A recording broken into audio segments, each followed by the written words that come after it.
Hola, ¿cómo les va? Les saluda Milena Gimón y seguimos contando historias en Fuera de Lugar. Y hoy nos metemos en el mundo del hipismo con un referente de este deporte. Se trata de Eibar Coa, quien tiene una historia llena de obstáculos que pudo sortear y terminó siendo un jinete en las carreras de caballo de pura sangre estadounidense. Tuvo un accidente en el que los doctores le dijeron que quedaría cuadrapléjico. Logró salir adelante, pero vio el fin a su exitosa carrera. Hoy comparte conocimiento y sigue vinculado a los caballos. Recuerden suscribirse a nuestros canales en YouTube, Spotify, iTunes y iVoox, donde nos encuentran colocando Fuera de Lugar con Milena, y además dale like si te gustó el episodio. Ahora sí, le agradecemos a Eibar Coa por esta grata charla. Bienvenido a Fuera de Lugar. Bueno, y estamos con Eibar. La verdad, un gusto, un placer saludarte. Hoy retirado hace ¿cuántos años ya? Bueno, Milena, primero que nada, un placer para mí estar contigo y poder atender más que todo a tus seguidores. Ya tengo hoy 10 años de retiro. Bueno, mentira, tengo 9 años, cumpliré ya 10 años en febrero del 2021. Fue un retiro forzado, del cual vamos a estar hablando un poquito más adelante, pero mi curiosidad es cómo viene el amor por el hipismo. ¿De dónde sale esas ganas de querer ser hockey o jinete en realidad? Eh, bueno, la palabra correcta sería jockey, Jockey. pero este, tú sabes que en mi caso particular fue por necesidad. Es decir, yo vengo de una familia bastante humilde, pobre, y por supuesto mi madre tenía 3 trabajos al momento que yo estaba adolescente. Ella trabajaba bastante, yo estaba en el liceo, no tenía eh, una meta estudiantil precisa, casi, aunque mi mamá era profesora y me esforzaba mucho a continuar mis estudios, era algo que no me llamaba como tal y entonces yo estaba buscando otras opciones. La verdad que otras opciones no estaba en mi mente ser jinete, simplemente buscaba diferentes opciones de trabajo, cómo producir. Casualmente, cuando yo tengo 15 años, yo practicaba mucho deporte, entre ellos judo, Mm. el cual lo practiqué por aproximadamente 10 años en la Universidad Central de Venezuela, en Caracas, y mi mamá también estudiaba en la universidad. Simultáneamente, como nos veníamos juntos después de los entrenamientos hacia la casa, yo conocí a uno de sus amigos, compañeros de clases, el cual era también agente de jinetes en el hipódromo La Rinconada, cuando su nombre era Manuel Vázquez. Cuando él me conoce por mis características fisiológicas, él se da cuenta o percibe de que yo puedo ser jinete y me comenta que puedo ser jinete y más o menos me habla un poco del respecto porque yo en realidad no sabía nada. Y lo que más me llamó la atención, o en realidad lo único que me llamó la atención de todo lo que me explicó, fue que en un momento dado él me dijo que los jinetes podían hacer mucho dinero. Mm. Y eso fue lo que me sonó a mí y yo dije, bueno, si ellos pueden hacer dinero, yo quiero intentarlo. Claro. Pero así más o menos fue que yo incursioné en la escuela de jinete en el hipismo. Y decías que estabas practicando judo. Habías sido exitoso en judo, habías ganado varios campeonatos. ¿Por qué lo dejaste en definitiva? ¿Te quitaba mucho tiempo el hipismo? Sí, gracias a Dios tuve unos buenos 10 años practicando judo y tuve la oportunidad de competir y representar a Caracas a nivel nacional en muchas oportunidades. Entre ellas conseguí 5 campeonatos nacionales y de verdad que me fue muy bien. No, lo que pasa, Milena, que cuando comienzo ya en la escuela de jinete y me doy cuenta de que puede ser una profesión la cual me pueda traer beneficios económicos, lo cual yo no conseguía con el judo. El judo me regalaba muchas medallas, Claro. pero no me traía beneficios económicos. Entonces tenía que decidir entre algo que me gustaba por pasión, que era en ese momento el judo, o algo que podía yo hacer profesionalmente y, como te dije anteriormente, tener beneficios económicos. Entonces el judo tenía mucho riesgo de fracturas y eso quería yo evitarlo para yo poder tener una escuela de jinete tranquila, sin preocupación y bueno, tratar de enfocarme solo en eso. Y Cu- fue la decisión por la cual me aparté del judo y continué mi escuela de jinete. Sí, me da curiosidad también saber cuáles esas características fisiológicas que te decía esa persona que te introdujo justamente a lo del jinete. ¿Qué Sí, necesita un buen claro. jockey? Bueno, no necesariamente un buen jockey, pero el jockey como tal a nivel mundial debe estar pesando entre los 48 o Wow. menos de 48, máximo 52 kilos. Entonces, no toda persona tiene esa característica. Pues el tamaño en realidad, por supuesto, ser pequeño te ayuda a conseguir el peso. Puede ser un poquito alto de estatura, pero sí necesariamente debe pesar alrededor de los 50 kilos. Entonces, como te digo, no muchas personas cumplen con ese requisito. Y casualmente yo siempre fui pequeño, de baja estatura y de poco peso, así que me imagino que eso fue lo que él quiso decir cuando yo cumplía con las características. Ahora, para ser buen jinete se necesitan muchas otras cosas, pero para entrar por lo menos a la escuela de jinete, eso es lo esencial. Y te quería preguntar, como son características no son comunes en hombres, ¿por qué no hay mujeres jockey? ¿Por qué es difícil verlas? Bueno, eh, eso, la pregunta en realidad sería un poquito más a nivel latinoamericano, porque si vamos un poco al hipismo norteamericano, hay muchas mujeres. Okay. Claro, todo comenzó también un poco tardío, pues para las mujeres comenzaron a entrar en el hipismo norteamericano y a crecer mucho en cantidades a partir de los 80. Pero en Latinoamérica, más que todo en Venezuela, siempre se vio como una industria masculina. El alto porcentaje de los empleados y el gremio son masculinos y tal vez eso puede intimidar mucho a la mujer para entrar.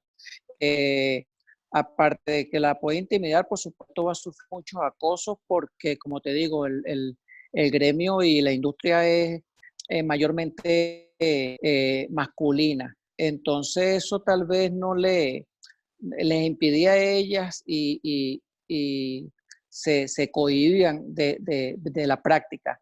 Ahora, en los últimos años, han entrado mujeres y han tenido buenas campañas. Ahorita casualmente tenemos en Venezuela dos muchachas que tienen ya un par de años en la actividad y les ha ido bastante bien considerando el, el sexo, pues, porque acuérdate que, como te digo, como lo consideran en Latinoamérica una industria masculina, entonces el machismo es muy potencial Okay. y ellos, la mayoría prefieren la fuerza masculina que tal vez una debilidad más femenina, lo cual yo no creo que haya ninguna diferencia a la hora de montar un caballo Mm. entre una y otra, porque ya el caballo ninguno de los dos lo vamos a dominar con fuerza, lo vamos a dominar con mañas y lo que sepamos profesionalmente hacer en nuestras carreras.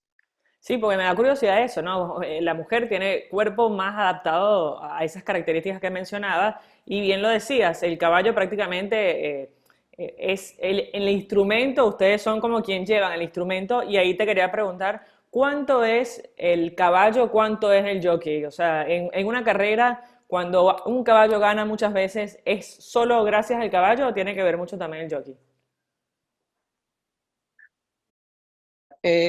Eso se lleva o está en una percepción de lo que nosotros creamos. No hay una estadística fija ni un número exacto de porcentaje. Pero profesionalmente, los que ya tenemos años de carrera y en realidad hemos experimentado muchas cantidades de carreras corridas, coincidimos de que tal vez el animal podría ser un aproximado de un 80% en su habilidad locomotora y nosotros en nuestra habilidad profesional de manejarlo y saberlo llevar desde el aparato de partida hasta la meta de forma ganadora sería un 20%. Eso es más o menos lo que nosotros consideramos que podrían ser los porcentajes, 80-20. Ah, y en la partida, viste que en la natación, el uno 2 3 4 el que está en el medio es como el mejor nadador. En los caballos, ¿en qué sentido, qué Es prefieres correcto. correr? ¿Por adentro, por afuera, en el centro? ¿Cuál es la ventaja deportiva, por llamarlo de alguna manera, de estar ubicado en la palestra, en la salida? En la salida, claro. El aparato de partida, como tú dices, está enumerado del 1 regularmente hasta el 14 o 15. En los hipódromos comúnmente se corren entre 10 y 12 caballos por carrera. El puesto de partida va a influir mucho o va a beneficiar mucho, depende de la distancia de la carrera. Mm. Y por supuesto la característica que tú montes. Si tienes velocidad y es una carrera corta, quisieras estar adentro para estar cerca de la baranda, por supuesto, estar más cerca y correr la menos cantidad de distancia posible por estar cerca de la baranda. Los que están afuera necesitan entonces, durante la carrera, buscar y acercarse un poco a la baranda para ahorrar terreno. Pero si no tienes mucha velocidad en una carrera corta, no te beneficia mucho porque al momento de la partida todos te van a cubrir y por una reacción en cadena comienzas a perder posición y regularmente terminas entre los últimos en la primera parte de la carrera. Entonces, hay varias variables que podrían influir en una carrera, depende del puesto de partida. Te quería preguntar también, hiciste carrera en Venezuela, pero tuviste que irte también a Estados Unidos y fuiste multicampeón. ¿Cómo es la vida ya del jockey? ¿Te sientes aislado? ¿Te sientes acompañado? ¿Son divos o son estrellas? ¿Cómo los tratan? La pregunta es, ¿cómo nos tratan en los Estados Unidos o en Sí. Venezuela? Sí, si sientes de formas distintas de trato en uno de los dos países. Sí, sí, sí. Lamentablemente son dos hipismos totalmente diferentes. Mm. Por supuesto, nosotros en Venezuela comenzamos y adoramos nuestro hipismo y es la profesión que queremos, es la industria en la cual crecimos, pero cuando tenemos la posibilidad y la oportunidad, por lo menos en mi caso, de haber viajado a los Estados Unidos y haber conocido el hipismo norteamericano, te das cuenta que el hipismo latinoamericano está mucho más atrasado y la forma de trato, no solo como personas, sino como profesionales diferentes. Aquí en Venezuela regularmente el deportista eres usado mientras tenga la edad correspondiente o que ellos crean conveniente, que es entre 18 a tal vez a 30 y después te consideran un viejo. En los Estados Unidos es totalmente diferente y creo que lo hacen correctamente.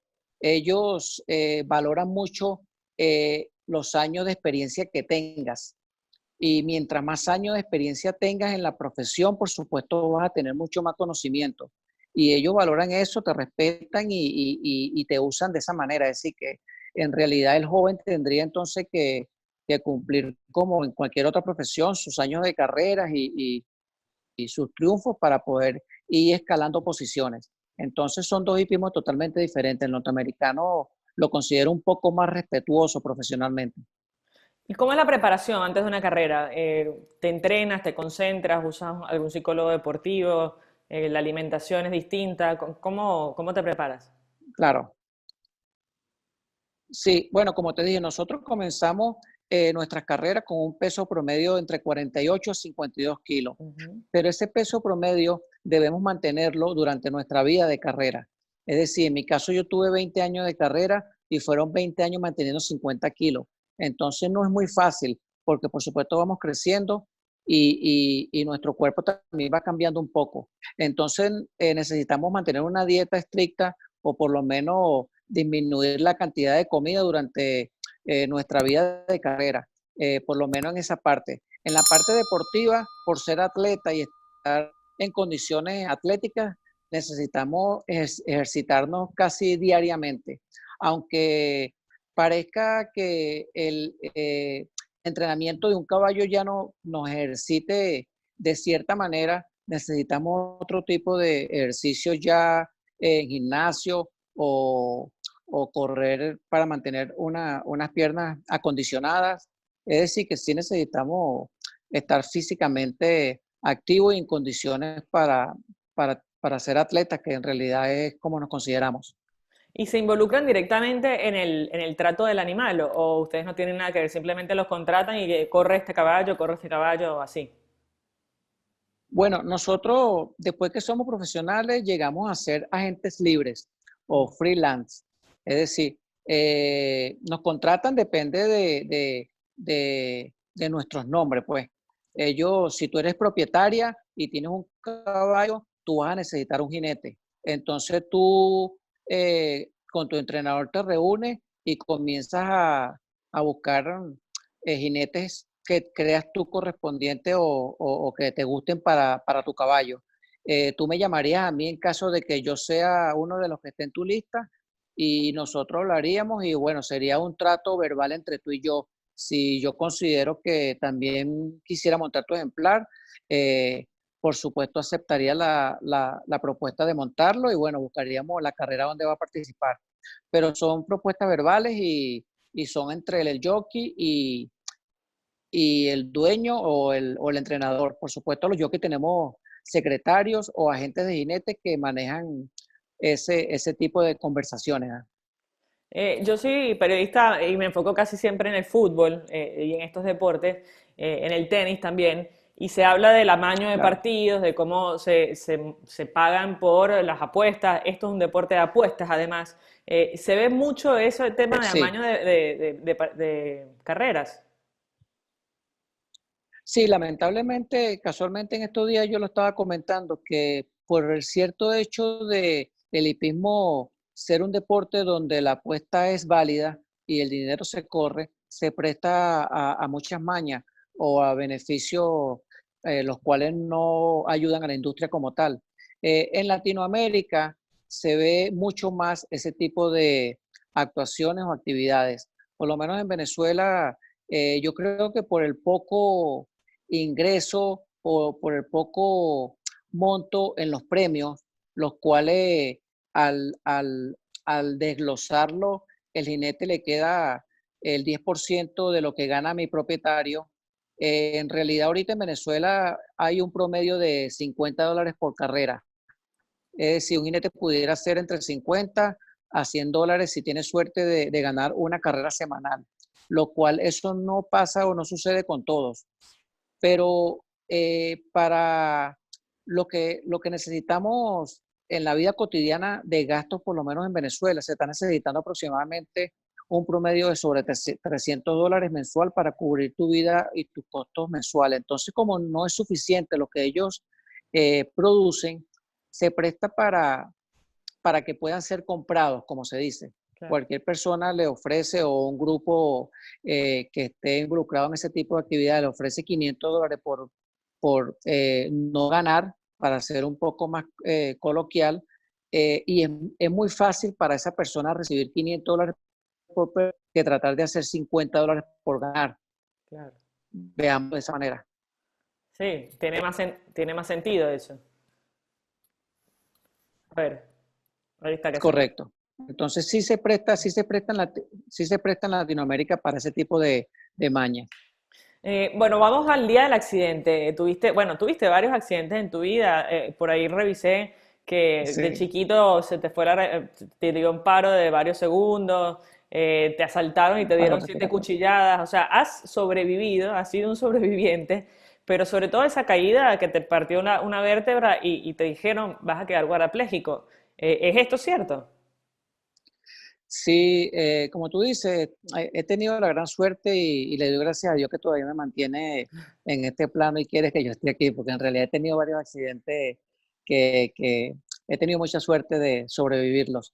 Pero como tú dices, por lo menos el accidente profesional que fue exactamente 18 de febrero de 2011, estaba yo en una carrera, se cayó un caballo delante de mí, no pude esquivarlo, yo caí con mi caballo también, pegué la cabeza de la grama, el caballo me pasó por encima y como consecuencia de toda la rodada tuve una fractura en mi vertical. Me fracturé la tráquea y me fracturé la vértebra, las 3 y las 5. Y eso, después de 2 operaciones y poder haberme, por lo menos salvar de una muerte que estaba también en, en las posibilidades, terminé cuadripléjico. y fue el resultado médico que me dieron después de las acciones y ese era supuestamente el destino mío, pues. Y bueno, fue muy fuerte, por supuesto, nadie quiere escuchar ese tipo de noticias y mucho menos cuando no te dan esperanzas de una invitación y que puedas sobrepasar esa, eh, ese resultado. Así aproximadamente, sin moverme, duré unos 3 o 4 meses en el hospital. Por supuesto, me hacían mis rehabilitaciones médicas, pero no había ningún resultado. No me movía del cuello hacia abajo, solo hablaba, estaba consciente y estaba bien mentalmente, pero no tenía movilidad locomotora en mi cuerpo. Eh, Luego de 3 meses comencé a tener un cierto movimiento en el pie, solo lo movía como que para los lados, así, un movimiento bien leve. Y por ahí eso me alegró mucho, comenzamos a trabajar porque parecía que algo estaba funcionando y comenzamos a trabajar, comencé yo a jugar un poco más a, a la persona que me hacía en rehabilitación y bueno, así poco a poco tuve la gran suerte de comenzar a recibir más movilidad en mi cuerpo y finalmente pasé de una cama a una silla de rueda, pero ya tenía un poco control en mi tronco y ya podía por lo menos ser una persona, si se quiere, eh, ya podía manejarme por mí mismo en una Sí, silla de ruedas, autónoma. pero continué autónoma, continué trabajando fuerte en mi ejercicio y rehabilitación y también tuve la suerte de haberme parado de la silla de ruedas. Hoy en día quedé con algunas condiciones, no me recuperé un 100%, diríamos un 70%, mi lado derecho quedó un poco lento, la pierna y mi brazo un poco débil del lado derecho, pero estoy súper contento de haberme parado y hacer mis cosas por mí mismo. Es decir, yo me considero una persona normal, hago todas mis cosas y nada me evita para que yo no haga ningún tipo de actividad. Por supuesto, no actividad profesional, ya no puedo montarme en un caballo de carrera, Claro. pero por lo menos puedo estar bien en mi vida cotidiana. Y además tienes a tu hijo ahora que sigue tus pasos. ¿Te gustó la idea de que sea jockey también o te preocupaba después de todo lo que viviste?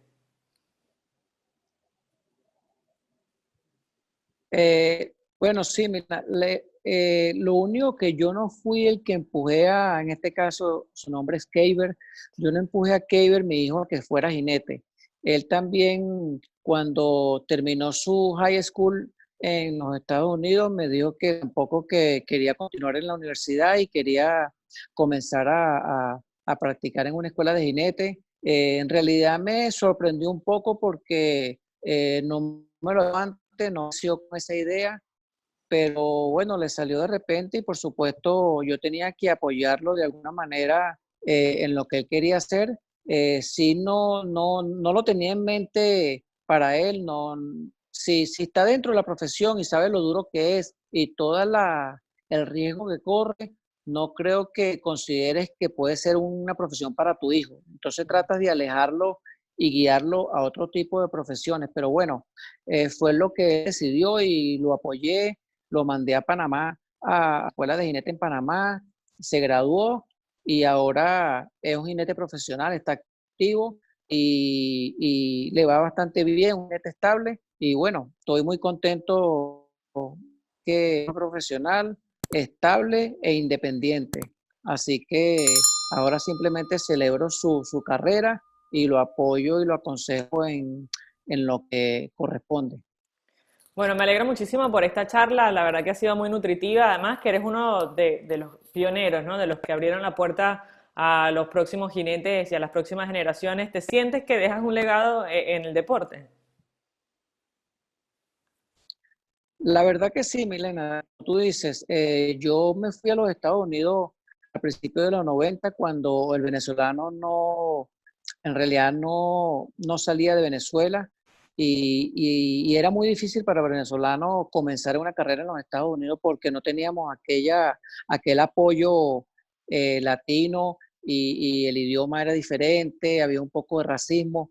Entonces, poder haber traspasado esas barreras y tener el éxito que tuve y luego de mi éxito haber abierto la puerta para que otros venezolanos siguieran mis pasos y también ser triunfantes detrás de mí, por supuesto, eso me contenta mucho.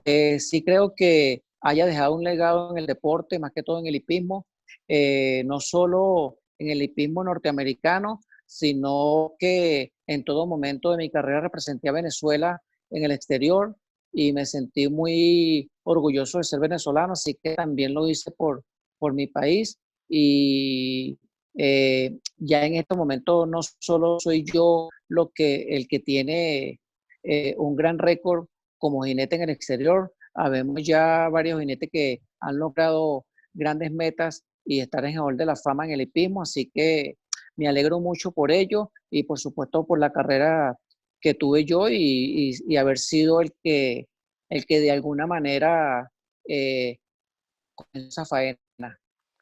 Bueno, yo te agradezco, te felicito además y de verdad un placer, Eibar. Espero que nada, que tu vida siga siendo igual de buena y que tu hijo tenga el mismo éxito que tú. Un abrazo enorme, ¿sí? Muchas gracias, de verdad honrado por tu entrevista y espero también que tú estés bien y muchos saludos a todos tus seguidores. Muchas gracias. Aquí estamos representando a Venezuela en Argentina, así que también dando un pasito en este legado del periodismo Eh, deportivo. Un beso. Estaré pendiente. Mucha suerte.